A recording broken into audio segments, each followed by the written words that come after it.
একবার এক বনের পথ দিয়ে একটি হাতি হেঁটে যাচ্ছিল, আর উল্টো দিক থেকে আসছিল একটি শেয়াল, যার গায়ে ছিল প্রচণ্ড নোংরা ময়লা আবর্জনা। তো হাতি একদিকে সরে গিয়ে শেয়ালকে যাওয়ার পথ করে দিল।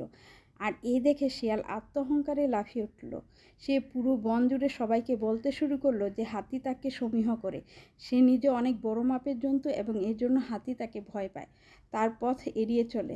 তো এই ঘটনায় হাতির দল বিভ্রান্ত হয়ে পড়ল। একদিন একটা ছোট হাতি বড় হাতিটিকে জিজ্ঞেস করলো, শেয়ালের দাবি দেওয়া কি সঠিক? বড় হাতি একটু হেসে বলল, আমি চাইলে এক লাথি দিয়ে শেয়ালকে দূরে হটিয়ে দিতে পারতাম, কিন্তু সেক্ষেত্রে ওর গায়ে নোংরা আমার গায়ে লেগে যেত এবং আমাকে নোংরা থাকতে হতো।